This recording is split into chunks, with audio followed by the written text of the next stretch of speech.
Hill. It happens in world capitals. So for those of you who are not involved and who are interested, we'd love to have the opportunity to speak with you, tell you more about it.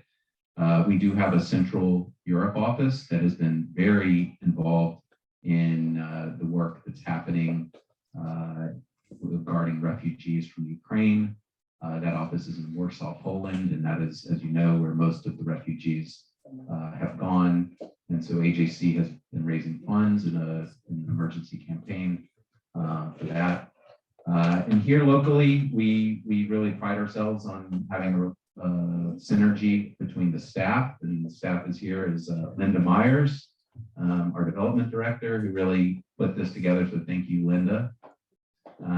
Nancy Reinhardt, and Michael Wintergrad, who's pacing nervously in the back of the room because he's always the detail guy. And then our lay leadership. And so we really, this is part of our Marshall Society, which I'll let Steve Eisenberg, who's our chair and longtime AJC leader and good friend, I'll let him tell you a little bit about that. So again, thank you for being here. The offer is open if you want to learn more about AJC. I'm happy to meet with you, tell you more about it, and enjoy. Thank you, Ryan. Appreciate it. So good evening, everybody. Nice to see you all, and thank you for coming out on a wet South Florida evening.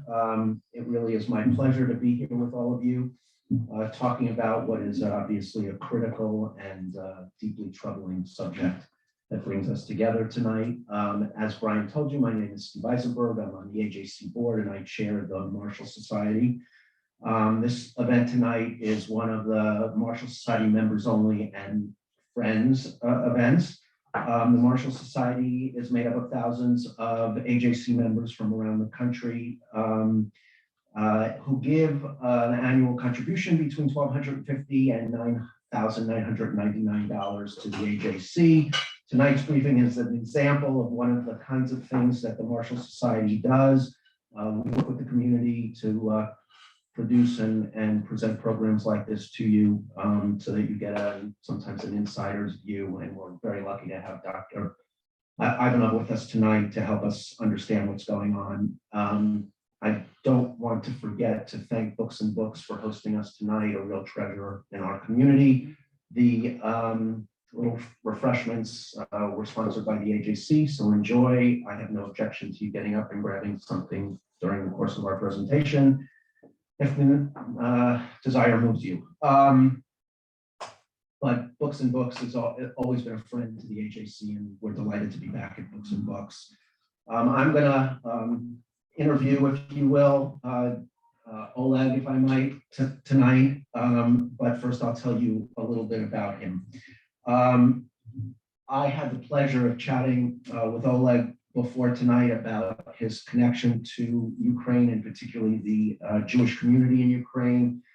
And his insights are helpful to understand what's going on. And I think you'll find some not just interesting tidbits, important information, but some inspiration about what he and his colleagues are doing.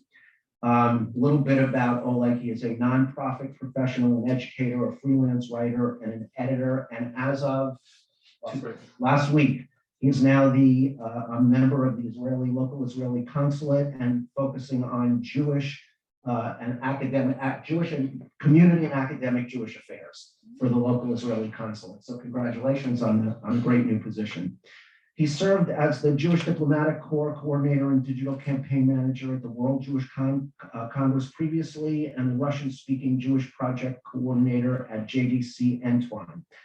He earned an MA in history from CUNY in Brooklyn and a PhD in comparative literature from UCLA. His dissertation was From Silence to Spiel, representing Stalin's alleged Jewish deportation plan, and it examined the suppression of Jewish culture in the USSR and the continuing legacy of Stalin's anti-Semitic policies.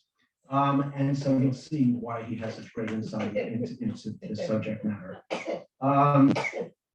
He was born in Odessa, Ukraine. He emigrated to the United States just before the collapse of the USSR. Oleg has been in touch every day with people on the ground in Ukraine and supporting the Ukrainians, and in particular the Ukrainian Jewish communities. doing what he can to help people evacuate, get food, medicine, shelter. At the conclusion of our program, he will tell you about what he's doing and what we can to help him in his efforts to help the people of Ukraine. But of course, as Brian alluded, the AJC has established an emergency campaign and has raised quite a bit of money to also aid in Ukraine. So if you're inclined to help in any way, listen to what Oleg tells us at the end of the presentation tonight, look at the AJC website. There's lots of opportunities to help.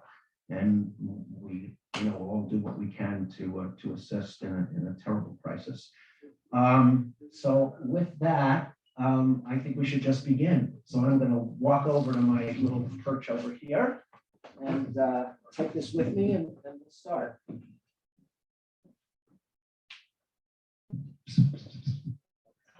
So thank you for being with us, Dr. Ivanov. Yes.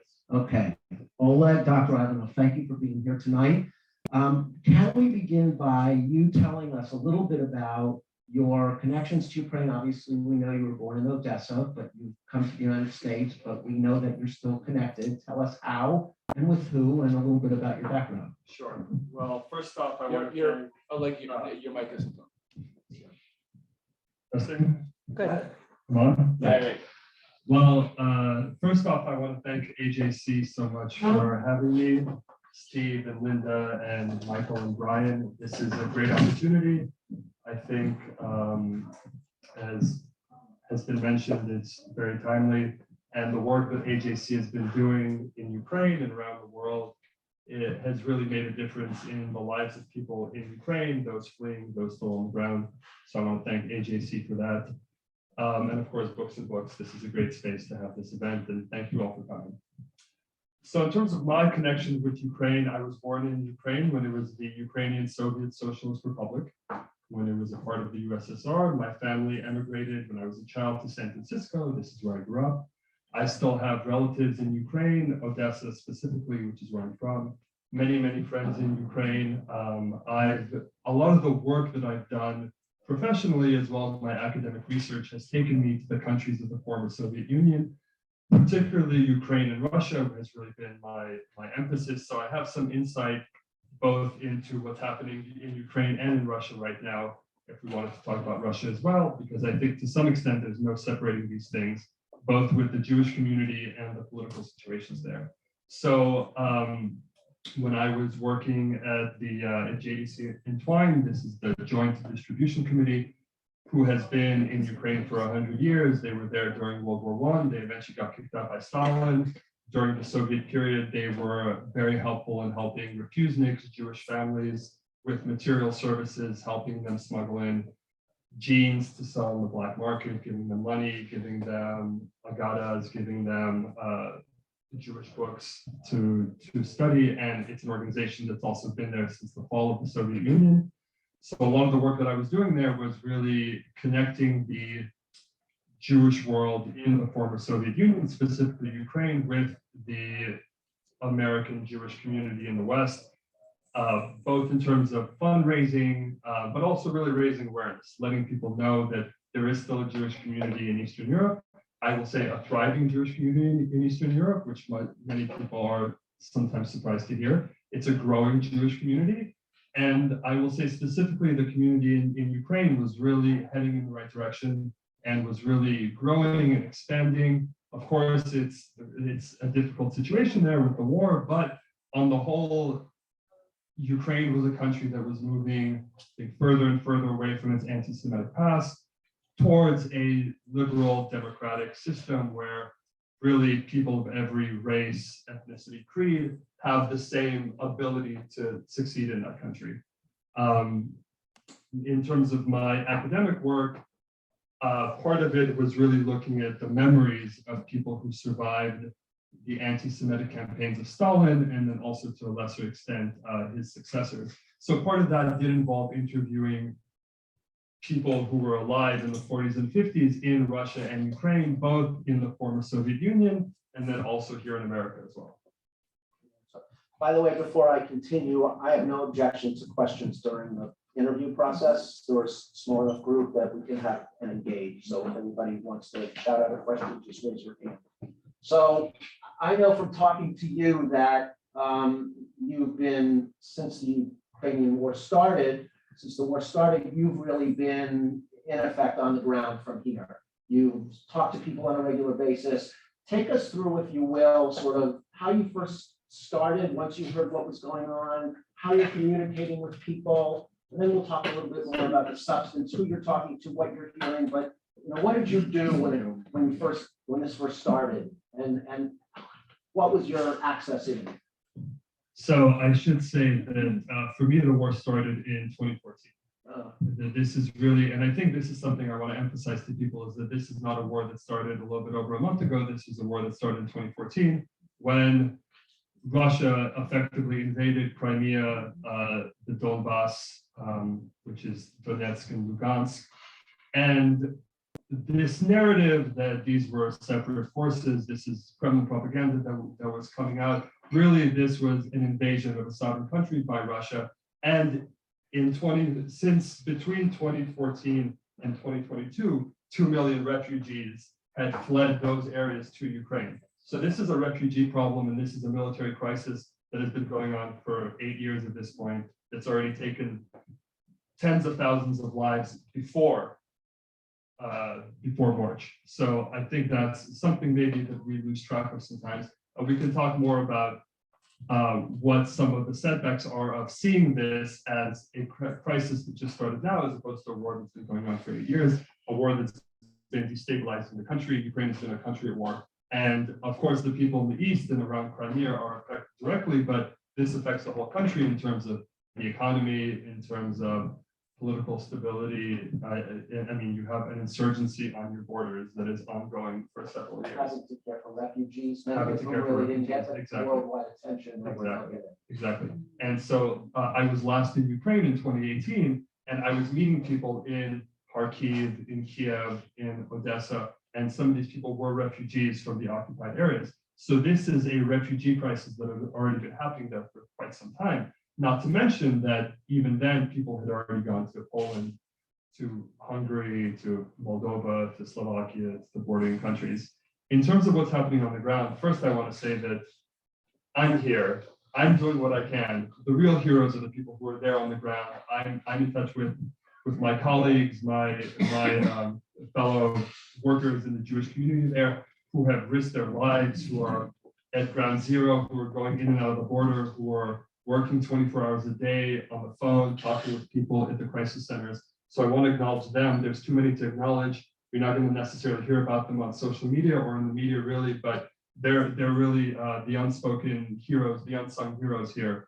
And it's my privilege to say that there is a really strong, vibrant core of young Jewish activists who are doing the work in Eastern Europe of providing for the less needy, helping with evacuations, getting goods to people who are still trapped there.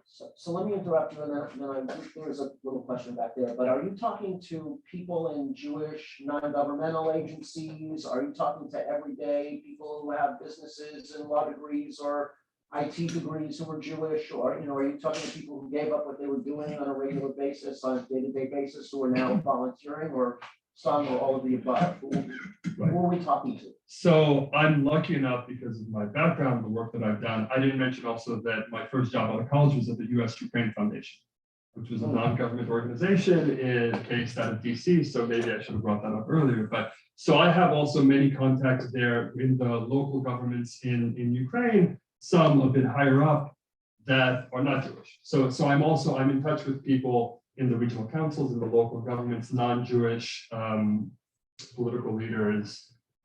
So both with the Jewish community and the political community. So some of these people are people who work for the Jewish community. So this is people who, this is the job that they have been doing since 2014. They continue to do this job. These are people at AJC, at the Jewish community centers, Tikva, which is an organization in Odessa that helps specifically with orphanages and underprivileged Jewish families. So many organizations. So these people who have been there on the ground doing this work, they continue to do this work.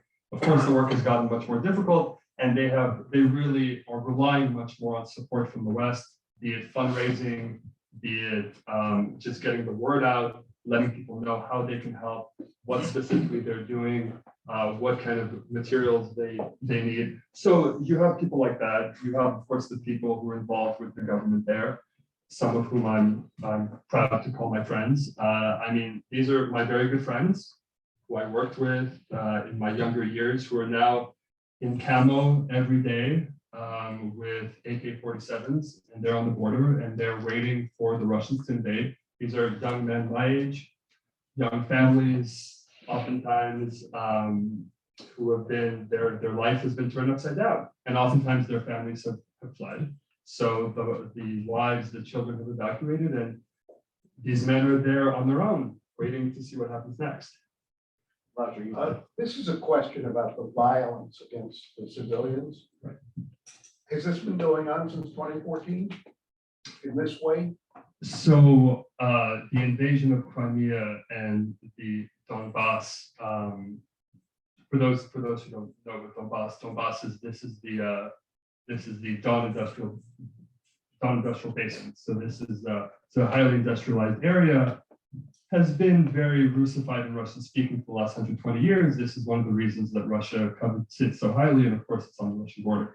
So as soon as Russian forces invaded, along with local separatists, you have reports of people disappearing, Ukrainian activists, specifically in Crimea. Crimea historically has a Tatar community, what's called the Crimean Tatar community. This used to be the home of the Crimean Khanate, who were the descendants of the Golden Horde. These were the Mongolians, the descendants of Genghis Khan, who settled in that area. Under Stalin, they were deported en masse to Siberia. Very few of them survived, but they've gone back to Crimea since then to try to make a community. And of course, because of their history with the Russian Soviet government, they were very wary of the Russian invasion. So many of these outspoken activists they've disappeared. People have been arrested. We still don't know exactly how many, where they are, but we're talking about thousands of people.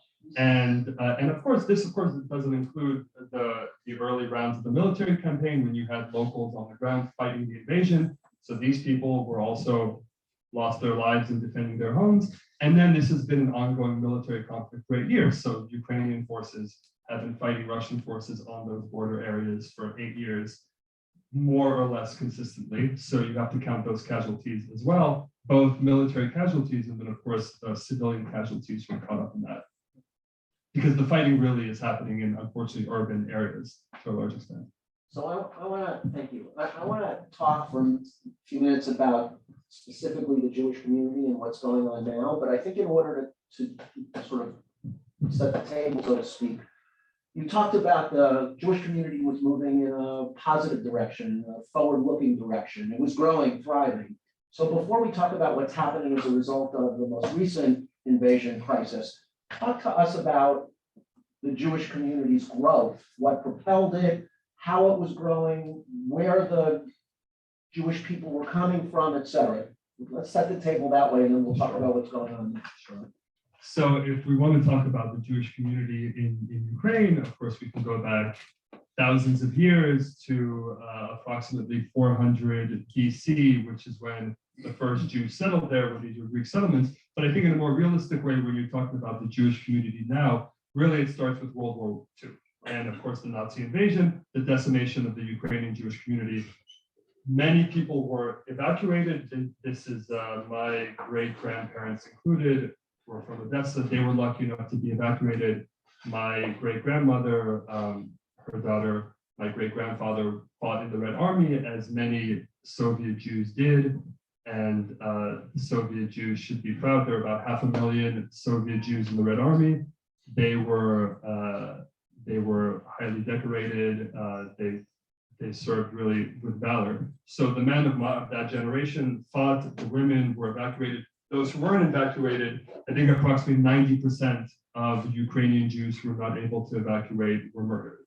So we're talking about now, the Ukraine's borders have shifted constantly over the last 100 years. So depending on how you count the borders, we're looking at about 1.5 million murdered Jews. So of course, this destroyed the ancient and historic Jewish community in Ukraine, the world of Yiddish culture, Yiddish literature. So this was really a community that was decimated, and that slowly rebuilt after World War II. Under the Soviet Union, there was discrimination against Jews, quotas in university, Jews were not allowed to work in certain jobs.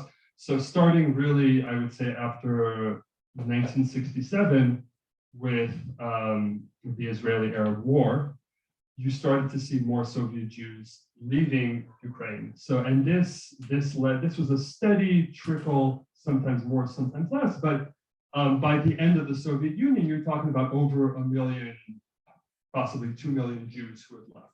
So this is quite a significant number. So when you get really to the early days of post-Soviet Ukraine, it's not a big community. Many Jews who could leave had left. Ukraine, much like a lot of the former Soviet Union, economically was a mess. After the fall of the Soviet Union, it was the currency was devalued, runaway inflation, career opportunities were very difficult, political instability, corruption, nepotism, all these things. But I would say really in the 21st century, starting with the Orange Revolution, when the election was initially stolen from Yushchenko, eventually there was people came out to the streets to protest. Eventually he was elected. He was a more pro-Western, more liberalizing figure. And I would say really since 2006, Ukraine is a country that's been going with a lot of hiccups in the direction of more transparency, more government accountability, an economy that is slowly improving. And the Jews have been, have really been as much a beneficiary of this as anything else. What I tell people is there are a lot of problems in Ukraine, but official anti-Semitism is not one of them. The Ukrainian government is very supportive of the Jewish community. Of course, there is currently a Jewish president now. Several years ago, there was a Jewish prime minister, Groisman. So, I mean, I think this alone speaks volume, but it also represents really a sea change in Ukrainian politics, where Ukrainians have a lot of problems, a lot of issues, but Jews are not one of them, really. I would say that, of course, there's anti-Semitism there. We have anti-Semitism here. There's anti-Semitism all over Europe. I would say it's not any worse in Ukraine than it is in other European countries, possibly better than in other European countries. So, and this is also a process of Chabad, AJC, Jewish organizations coming back to Ukraine after they were not allowed to be there during the Soviet Union. And this is, so people are coming out. People are coming out of hiding. People maybe who didn't identify as being Jewish, now a place to go. There's a synagogue they can go to. There's a rabbi they can go to. There's a day school for their children. There's a senior center for the elderly. So these are people who maybe thought they were Jewish, maybe didn't think they were Jewish. Now there is a community that they can identify with. Many people are discovering Jewish identities. I mean, I know a young woman now who works, she's a Jewish professional in the Warsaw community, who didn't find out she was Jewish until she was 38. Yeah. Her grandmother was the only Jew who survived the Holocaust in her village, didn't tell her children, and only told her granddaughter as she was dying right on her deathbed. And you have many stories like this. So through a slowly improving economy, through the work of the Jewish community there, this has been a Jewish community that's been growing, that's been getting more confident, has more economic opportunities, which of course is a big thing because there are practical considerations for this as well. And so this was a Jewish community that was growing and thriving, going in that direction. Okay, so take us to today. What's happening with the Jewish community? Is it any different than the rest of Ukraine? Does the fact that there's a relationship between Israel and Ukraine and the Ukrainian Jews presumably can leave and go to Israel, change the playing field at all? Give us a sense of the current impact on the Jewish community there and what's happening. Is it everybody leaving? Are they staying? Is it a mix? So I would say that the reaction of the Jewish community in Ukraine is no different from the reaction of any other community. People who can flee are fleeing, people who cannot flee are staying. Natan Sharansky, who is a famous refusenik, who was a prisoner of Zion in the Soviet Union, a hero of mine, he has been speaking a lot about this situation recently. And he says one of the big differences is that when he was leaving the USSR in the 60s, 70s, 80s, Ukrainian Jews didn't know what to expect. They didn't know what awaited them. They didn't know where they were going to be allowed to go, where they were going to be allowed to settle. Now, Ukrainian Jews know. They know that they can go to Israel. that Israel is a home for them, that they will be accepted. The process for making Aliyah has been sped up exponentially to make it much more easier to expedite, of course, the increased requests. So now it's significantly easier for Ukrainian Jews to go there. I would say that there are all sorts of Ukrainian Jews. Of course, there are young Jews, there are wealthy Jews, there are impoverished Jews. So really, I would say that the way that the Jews have responded to this depends much more on that than it does on them being Jewish. So many have left because, and I think this is again one of the big differences, in some ways Jews are luckier in Ukraine because there really is a community that is working specifically for them. And it's an organized community, and these are Jewish organizations that have been on the ground for 30 years that have been dealing with these crises. And they have crisis teams in place, ready to deal with exactly this situation. And I would assume they have access to international agencies that partner with them. Exactly. I mean, AJC, for example, is about to sponsor its second plane load of Ukrainian Jews to Israel, for example. Whereas, again, this is not necessarily an opportunity that's available to the Muslim community, the Uniat community, the Christian Orthodox community as such. So I would say in that sense, possibly the Jews are in a better situation. It's not a good situation. This is a nightmare. These are people who are facing, fleeing for their lives, facing total war and an invasion and disruption of their lives, who had to leave everything behind. And again, this is a poor country, average GDP less than $4,000. These are not people who just get into their car and drive to the border. Often everything they've ever owned, all of their material wealth is in their apartments, it's in their homes, which they can't take with them. That is now that they have to leave this behind and essentially leave with nothing. So this is, again, it's not to say that it's sort of the best or the worst situation is really the best way to put it. But I would say that the Jewish response has been, it's been rapid, it's been as organized as we can expect given the scenario. And I would say that Ukrainian Jews now are, they are in as good of a situation as maybe they've ever had in Ukraine. How many Jews are there currently in Ukraine? That is a very complicated question. And of course, depends on who you ask. I just want to preface it before I give my answer, and I'm sure people will take issue with my answer. And according to Chabad, if you're talking about the active members of the Jewish community, I've heard numbers as low as 40,000, 50,000. If you're looking at it from the perspective of Israel making Aliyah, I've heard upwards of 400,000. Now, this was, of course, before the invasion. Exactly how many have left and how many have stayed, it's hard to say. We probably won't have those numbers for a while. I would say upwards of 300,000 in terms of people who see themselves as being Jewish or have some kind of Jewish connection. They might not go to shul, they might not speak Hebrew, they might not be affiliated, but a part of this also is that in the Soviet Union on your passport, you have your nationality, there was a line for your nationality. So Jews in the Soviet Union had to write this up on their passport. So oftentimes this was their only Jewish connection, is that the government called them Jews, right? And I think, and of course the older generation still identifies with this, and with the younger generation, it's different. You have more people that are affiliated now with the religious community, with the JCC and other kinds of ways. Joanne? Yeah.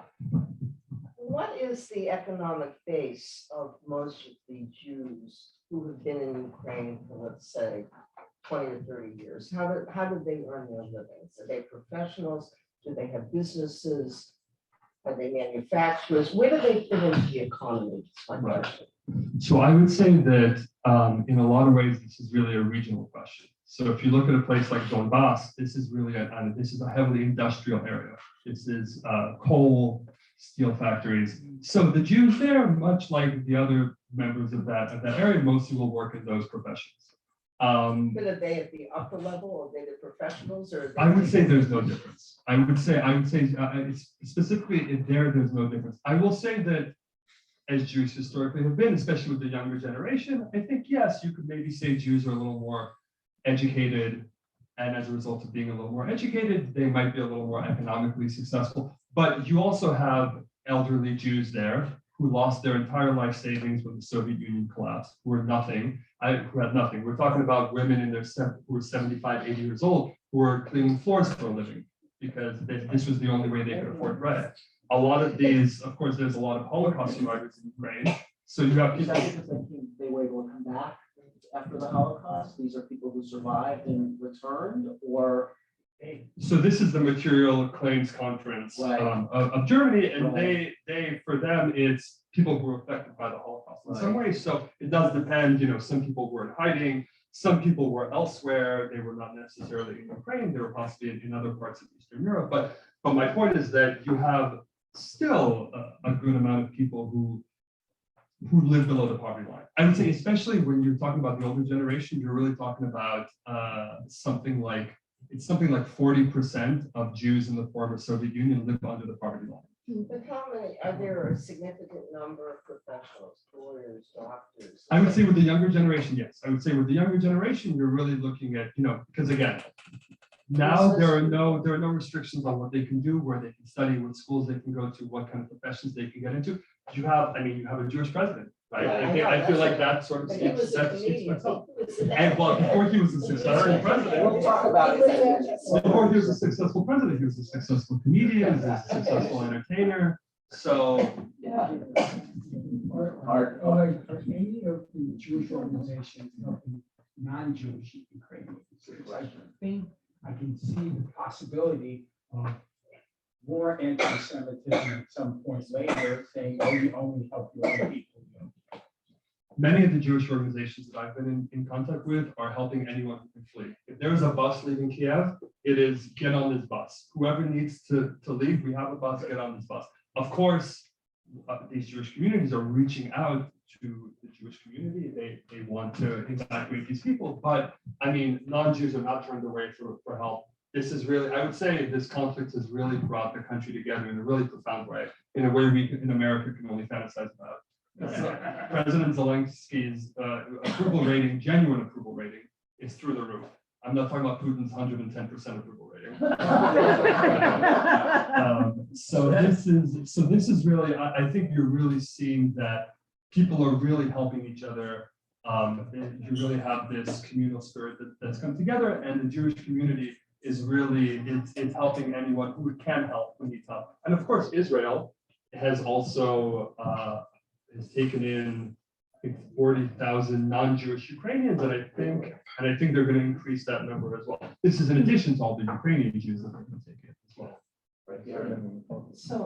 So I have two thoughts in my head. One is about the relationship between Israel and Russia over Iran, and how sometimes in exchange that happens. So I'm thinking about that, but I'm also curious about now that Russia so far has taken over Crimea.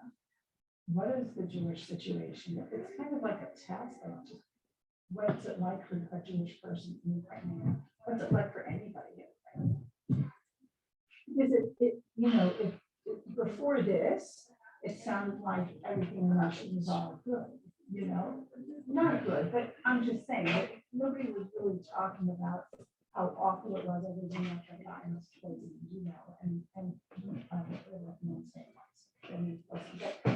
but I'm just saying, it seemed like it was a moving forward society. That's what it seemed like. So I'm curious, now that they took over Crimea, what's the Jewish situation there, and what is the situation there? Well, when you say the man who was poisoned, many names come to mind for me, and I think that that's part of the problem. Is I think that Russia is a far way away, and I think in America, the further places away from us, maybe the less it's in our daily thoughts, the less we think about it, the less we hear about it. I think Navalny might be who you're thinking of, who's in prison right now, and he suffered the same fate of anyone who's tried to oppose Putin in recent years, which is to be poisoned, to be murdered, to be put into prison. I'll focus on Crimea. So the situation in Crimea is that this is an occupation government. This is a government that has come in. The Russian government used a classic Soviet tool, which is they ran in, they held spontaneous elections, which of course were not spontaneous, a popular referendum. Most people didn't turn out, and it didn't matter anyway because they just put the numbers they wanted to put into a computer, and then they called this the numbers. So 90% of people in Crimea approved reunification with Russia. Yeah, this is ridiculous.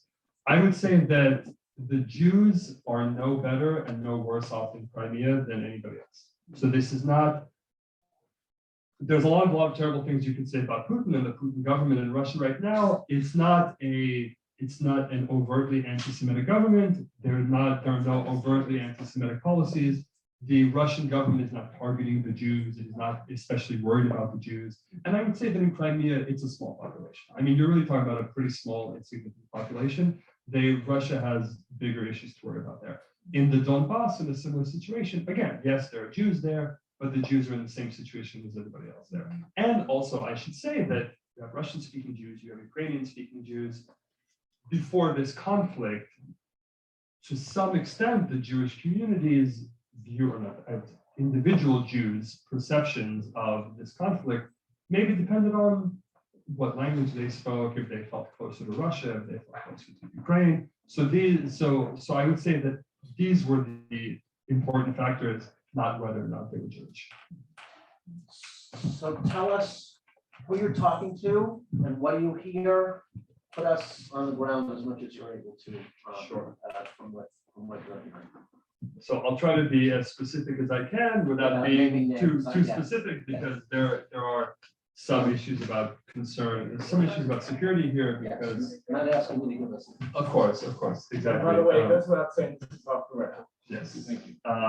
So I mean, I think it goes without saying that many of these Jewish organizations who are Ukraine are also Russian. Many of these Jewish organizations who are serving the Jewish community in Ukraine also serve the Jewish community in Russia.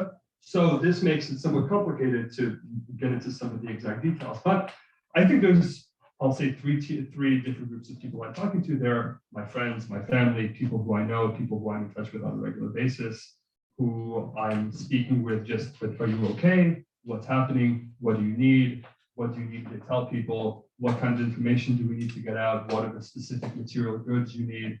Then there's the Jewish professionals that I am involved with on a volunteer basis. These are organizations I've worked with professionally before. I still volunteer with them. So these are people who initially were in Ukraine. Some of them still are. A lot of them have been evacuated, are now on the border, but they're still providing material aid into Ukraine from the border.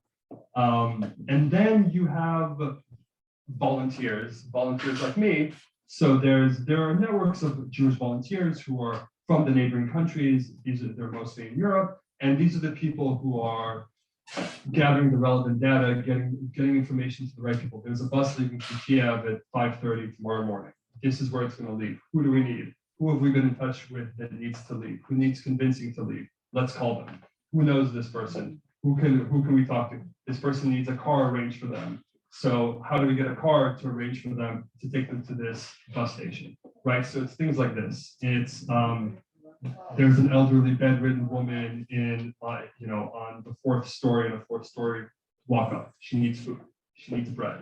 Who do we know there who can make a food delivery, right? So I mean, it's as specific. Person by person, house by It can be as house. specific as that, and then of course it can be much larger. I mean, earlier on we were really focusing on that kind of who needs to be evacuated, who's where are the buses, where are the trains, how do we get as many people as possible onto these buses and trains. Now, of course, there are people who have been evacuated, who are in these border countries, and they don't have a job, they don't have a livelihood, they need food, they need shelter. The holidays are coming up. Many of these people are kosher, are practicing. So we need Haggadahs that are also in Russian. So, it's important not to just forget about these people once they're out of the country. I mean, the West, we are committing to helping these people. And so once these people have fled, they still need looking after. Children need schools, the elderly need medicine, right? It's one thing if you go to Germany. It's another thing if you're going to Moldova. Of course, Moldova is a small, poor country, and they've seen a giant influx, and this community isn't prepared for this influx. Just something as simple as having strollers, as having enough mattresses, right? So this is something that more and more really the focus has been on that. But of course, you still have people in Ukraine.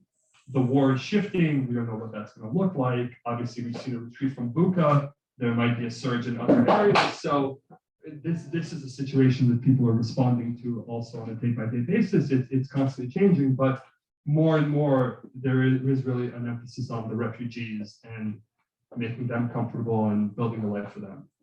So it sounds like on a day-to-day basis, your information and the help that's being required is really people leaving and evacuating. Sounds like the actual combat is really being handled by the government, and government to government. Absolutely. Yeah, I mean, in terms of the political stuff, that's a whole separate And thing. what do you hear from your friends and colleagues as to what's going on? What's the predicament, the projection? Well, I hear, for example, from my aunt that a refinery outside of Odessa has been blown up. I haven't seen it in the news here. So, for example, these are some things I hear that maybe you're not necessarily seeing. Of course, I'm also reading the Russian media, the Ukrainian media. So, I'm seeing things there that aren't necessarily reported in the West, not out of malice or anything of the sort, but just because, There's only so much you can. there's only so much you can cover, exactly. So politically, I think really, again, this is a question more for Russia than for Ukraine. Ukraine is defending itself, it's doing what it can, it has retaken some of these cities, but ultimately, this is an invasion that was the idea of one man. He sits in the Kremlin. What he wants to accomplish, where he wants to go, that's up to him. The Ukrainians can only defend themselves, which with, I hope, continuing material military support from the West. I think it's been not enough. I think we need to speed up the process of getting more advanced military technology to Ukraine in this fight. I think their fight is our fight. I'm gonna say this as well. I think that again, people forget that before, Speaking Jewishly or humanly? Their fight is our fight. as humans, as Jews and Americans, I would say it's our fight on every level. Before he invaded Ukraine, there was Georgia, there was Transnistria, there was of course Donbass and Crimea. So this doesn't end here. And if you speak with people on the former Soviet border in Estonia, in Latvia, Lithuania, Poland, they're looking at Ukraine and thinking, We could be next. we could be next. Exactly. Right over here, Yes. on here. Do you believe that the invasion of Ukraine now is a result of what we did not do in Donbass and Crimea in 2014? Yes, 100%. 100%. It's like I was saying, what started really not only in 2014, but again, really what started in Transnistria, Chechnya, in Georgia. This is the only way to stop a dictator is to stand up to him. He's not going to stop himself. So bit by bit by bit. We've seen this in history. There's a certain playbook. This is what the Soviets did in Hungary in 1956, Czechoslovakia in 1968. What Putin is really worried about is liberal reform on his borders. He's worried about liberal reform spreading into his borders. So when he's seeing Ukraine going in the direction of more liberal politics, free market economy, less government intervention, Alliances with the West. of course, NATO and the EU, he gets worried about that. Also, there's a famous saying that with Ukraine, Russia is an empire. Without Ukraine, it's just a country. So this is the other thing. This is not only was he a lifelong KGB agent, a bureaucrat in the Soviet terrorist regime, I'm going to say it. He's from St. Petersburg, Leningrad as it was called then. This is the old imperial capital.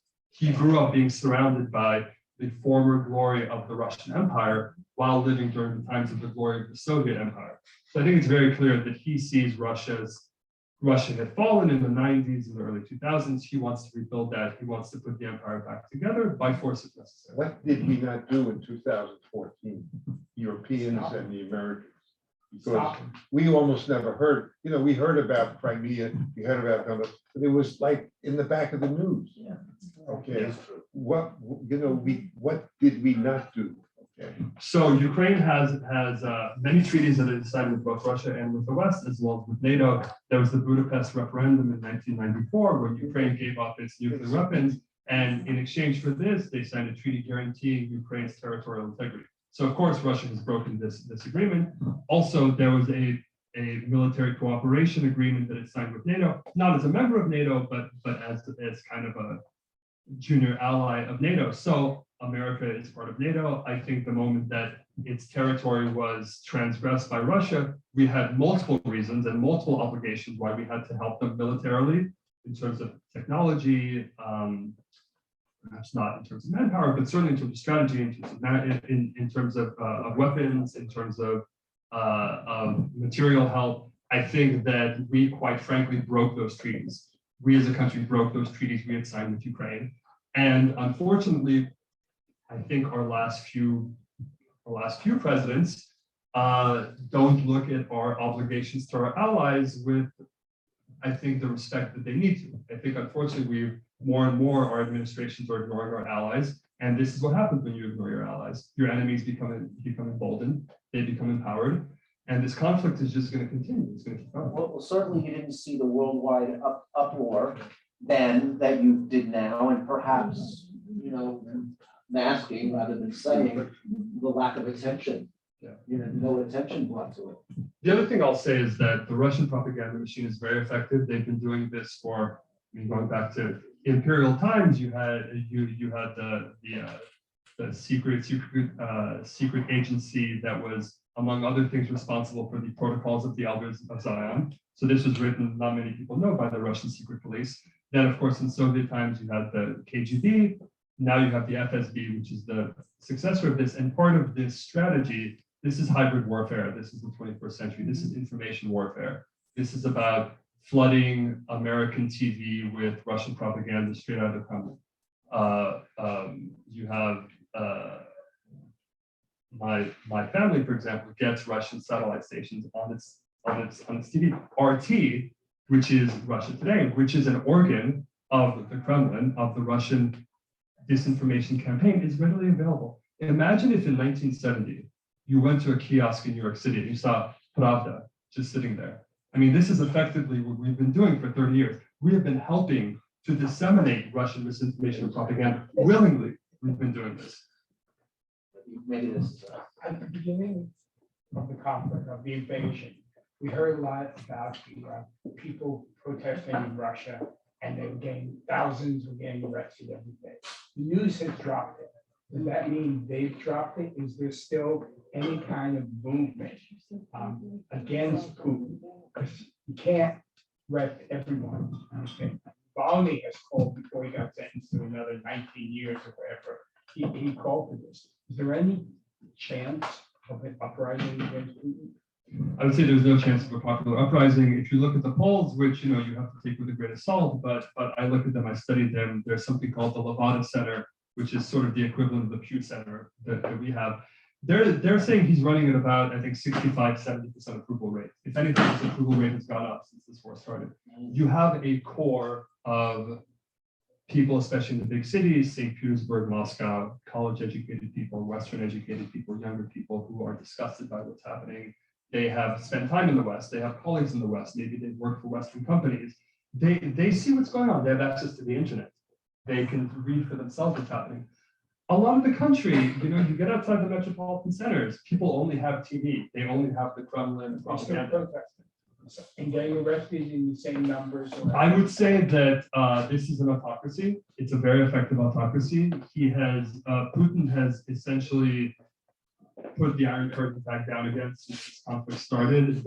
Any remnant of free press that was still there before this happened has been eliminated. There's no more independent media in terms of television, in terms of newspapers. So there's no dissenting opinion. He has outlawed even talking about the war. So talking about the war now can get you into prison. So these people. Start saying gay. So I'll just, to finish this point, I would say people came out, these people are heroes. Truly, these people are coming out to protest. They're facing being put into prison, their livelihood being taken away from them. We don't know what's going to happen to them. They could end up anywhere, right? So these people really are heroes. What about that news person? We haven't heard about it. So that's the specifically, I think you're referring to the woman who on air came out against the war. So she was essentially charged with two different charges, more of what's called more of a misdemeanor and a more serious charge. The misdemeanor was essentially dropped, I think, for PR reasons, so that Putin could say, see, look, people can say things and it's fine. I think when people forget about her in a couple of months, there's going to be the more serious charge to be brought against her, and she's not going to be heard of for a while. This is my take on it. What's happening there is we should not hold our breath for a popular uprising. If anything, maybe a palace coup. I think there are people close to Putin maybe who are having second thoughts about this disastrous invasion, which has not achieved any of its goals.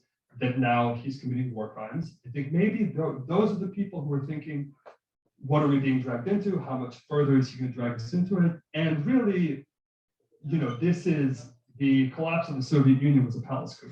This was not a popular revolution. So if anything like this happens, it would be along those lines. Linda has a question. Yeah, I just want, I have had the advantage of talking to you before, and you had talked a little bit about the history of the Russian perspective on this war and World War II and their role that feeds into this, and what will you, I think that would be a great direction to go Sure. for these questions. So a lot of people have talked about what is the ideology that unites this current Russian. Of course, before they had communism, this was the ideology. Before communism, you had the empire, right? You had orthodoxy, autocracy, and nationality. What is the ideology now? I'm not the first person who said this, but I think this makes a lot of sense. What the uniting ideologies that the government is using is really the heroic memory of the Soviet victory during World War II. So in the West, we call it World War II. In Russia, it's called the Second Great Patriotic War. The first Great Patriotic War was Napoleon's invasion in 1812. So these are the terms in which they see that they see World War II. That they saved Europe from the fascists the same way that they saved Europe from whatever you want to call Napoleon in 1812. So they see this uniting memory. Really, the most important national holiday in Russia is Victory in Europe Day, May 9th. This is when all of the veterans come out. They're on television. They have big parades. They march down Moscow around the Kremlin with all the tanks. All the veterans come out with all of their medals. And this is really a uniting force in the current ideology of the government. And so this is why Putin can say we're fighting the same Nazis that we were fighting before. He can make this claim because you're talking to a country of people who had survived this war. Russia suffered, I think, out of the 45 million dead of World War II, the Soviet Union accounted for about 25 million. So the burden that Russia bore during World War II far exceeds anything. I mean, to give you any kind of level of comparison, there were less than 500,000 American casualties. This is not to say, not to, of course, minimize it, because the American generation made a great sacrifice. They went over there, the war would not have been won without them. But when you're talking about Russia, you're talking about people whose country was invaded. Everyone lost family in this war. And this is, if there's anything that unites Russia, it's this idea that we were the victors over fascism. And just in the same way that Europe needed to be saved from fascism in 1945, we are now doing this again. Okay, so before we go to round of questions, I have one last topic that I want you to talk about. I know you've spent many, many hours and days and weeks now helping where you can. Tell us what you've been doing. Tell us what we can do, how we can participate, what kinds of things are needed. Bring us up to date. Sure. Well, I think a big part of it really is the fundraising. And there's great organizations on the ground. Like I said, they've been there for a long time. They know what they're doing. They have their teams in place. They have amazing professionals who I've had the opportunity to know and work with. And AJC, I mean, this fantastic campaign that has raised millions of dollars, that's been able to take Ukrainian Jews to Israel. This is just one campaign. There are many, many campaigns like this. Wonderful, wonderful campaigns. I think the Joint is a great organization. Again, they've been on the ground doing philanthropic work. They really know what they're doing. They're helping with refugees now. So I think realistically, what the average person can do is find the right organization, give them the money that they need, because they will do the rest on the ground. Of course, they need a lot of medicine. They need a lot of sleeping bags. They need non-perishable foods. They need women's supplies. I mean, anything and everything you can think of. They don't have these things in Ukraine. And even the refugees, again, it's really been, I think, 5 million at this point. Ukrainian refugees have flooded these countries. These are not the largest countries. This is not America, right? This is not a place that can just take in 1 million refugees like that. over the course of a month. So if you can find a local Jewish community center, a synagogue, a Ukrainian Orthodox church, I mean, they're especially in a place like Miami, I think we're lucky enough where you'll be able to find organizations like this where you can bring material goods as well, in addition to making donations. I would say Ukrainians, anything and everything you can send, so nothing is too small and nothing is too big. Anything you could think of, they need it. They need everything right now. It's a country at war. People are missing the most basic things.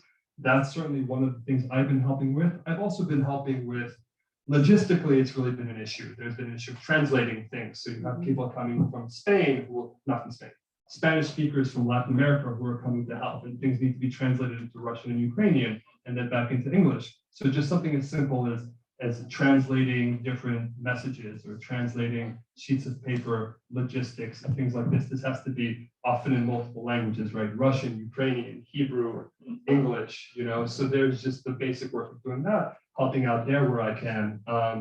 If I know that a bus is leaving from Kiev and I have been in touch with someone who tells me my family is stuck and they're looking for a way to get out, but they can't, the people organizing the bus maybe don't know these people. So just getting these people in touch with each other and putting together good working documents with good up-to-date information, the right phone calls, the right places to go, who is providing what. I mean, even this didn't exist. So just putting something like this together has been a real task that has involved hundreds of people.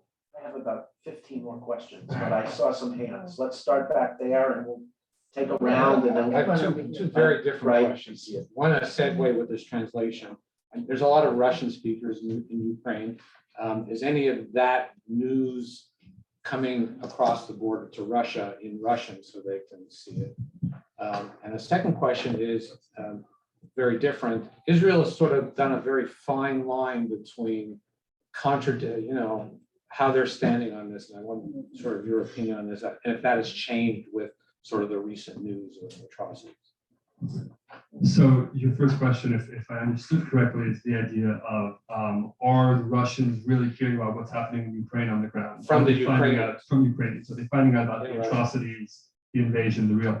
So I would say that again, it really breaks, it's a mix because you have young people who are on Telegraph and they're on Messenger and they're on WhatsApp. So young people know what's going on.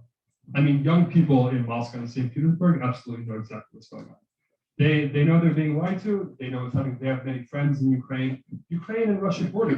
These are right next to each other. Many people have relatives in Ukraine. Ukrainians have relatives in Russia. So I would say that when it comes to that, yes, people know. You have the older generation, and I've heard many stories of people talking to their own family in Ukraine and not believing what they're being told. I've heard many stories like this. I think this is also true. It shows the effectiveness and the depth of the Russian misinformation campaign, of course, locally, let alone abroad.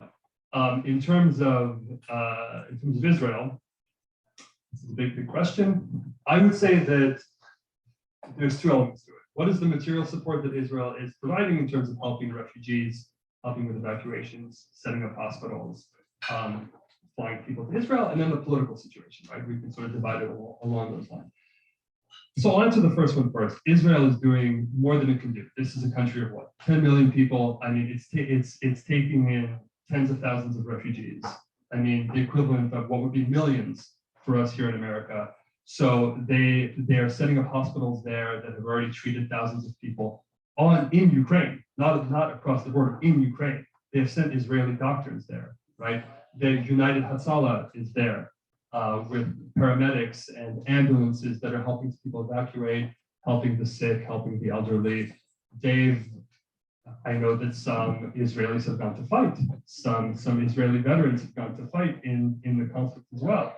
So from a political point of view, Israel is an important regional power in the Near East, but this war is not going to be made or broken based on what Israel does.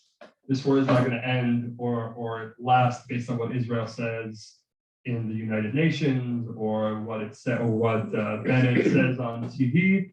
They have a relationship with Russia. I wouldn't say it's an ally, but it's a relationship. It's not an enemy, it's not an ally. They have a working relationship there. They have certain things that they work on.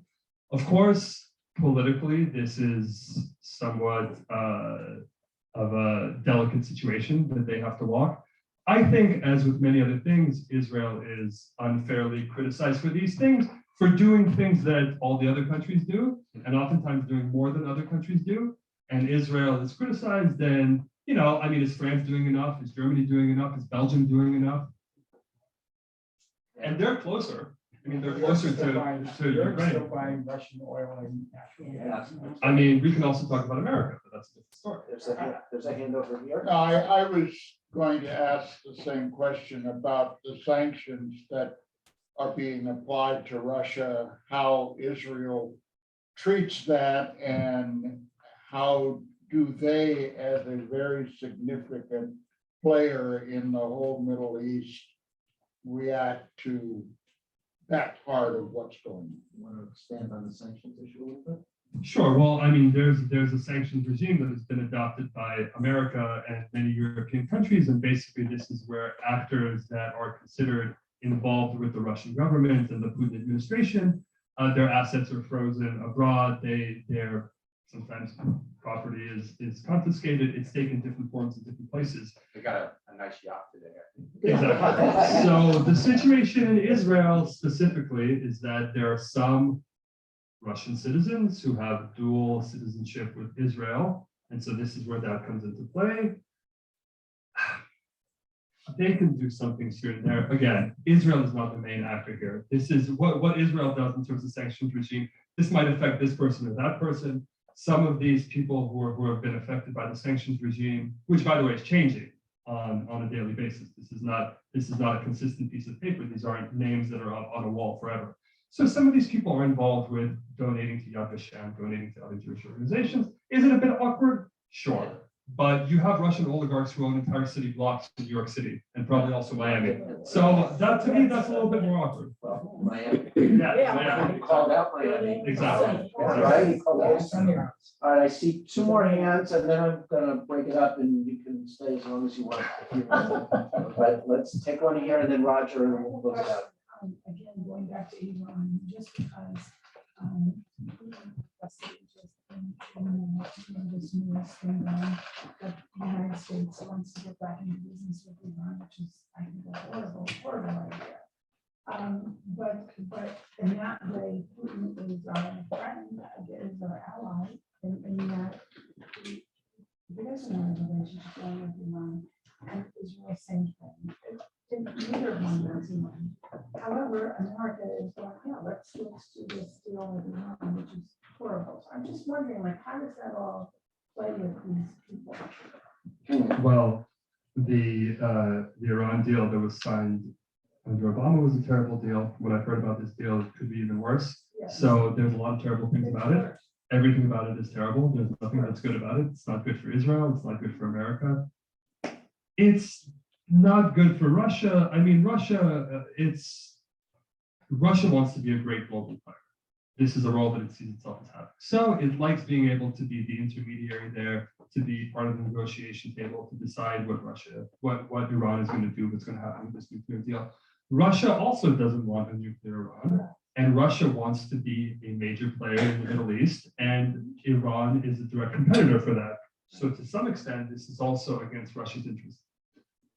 But Russia's interests are certainly not Israel's interests, and they're certainly not America's interests. I mean, this whole thing is a terrible, terrible mistake. If what I'm hearing about this new deal is accurate, if it ends up being signed, it's going to be terrible for everyone. The only people it's going to be good for is like, the. that's something we can all like participate in to be able to get our own government. Like how this. I'll say this: we elect our officials, and this is what happens. So be careful about what officials you elect. And I think we're seeing the consequences of electing what kinds of officials. Exactly.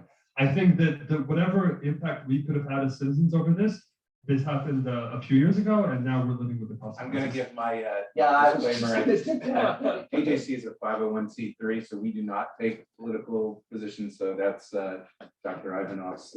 Absolutely. And I mean, okay, this is to say that this is not just this administration. there have been many problems with the relationship with Iran over several administrations. But this is just to say that that's where we as citizens really can make an impact on this, is the people we vote for. At this point, these are the consequences we have to deal with. I saw Roger's hand. So I wonder how you put Ukraine back together. Say this ends on some basis in 3 months. And we've got 5 million, 6 million people scattered all over Europe, in the Middle East, in the United States, everywhere. You've got husbands in Ukraine, you have wives and children elsewhere. You have cities that are destroyed, you have other cities that are not destroyed, but messed up. You got an infrastructure that's wrecked. Realistically, what happens? These people aren't coming back. So the way that Ukraine gets put together is not easily, with a lot of hard work, with a lot of money, with a lot of resources, hopefully with a lot of help from Ukraine's allies. What I'll say about Ukraine, though, is that I forget who I was telling this to, but I'm from Odessa, and Odessan Jews are known for being two kinds of people: comedians and gangsters. So Ukrainians are tough. This is not the first time they've gone through something like this. Ukraine has been the borderland of great empires, unfortunately, for centuries, for at least a millennium. It's been the battlefield for those competing empires. It's experienced this before. I mean, I don't know if you see these pictures of these young Ukrainian women going out there with their braids and their AK-47s. I mean, much like Israelis, that these are, it's Ukrainians are tough. Is it good? Is it going to be easy? Is it going to be fast? No, it's going to be none of those things. This is a country that's been devastated by total war. But I will say that Ukrainians believe in Ukraine. In a lot of ways, they believe in the West more than many in the West believe in the West. They want to be a part of the West. That's the future that they see for themselves. And what choice do they have? Ukrainians are gonna rebuild. Some will leave, of course. Many will come back. Many will stay. New generations will be born. This is the essence of life in Eastern Europe and elsewhere. Well, yeah, Stuart said to use Putin's billions to benefit Caesar. From your lips to God's On that note, please help me thank Dr. Oleg Ivanov.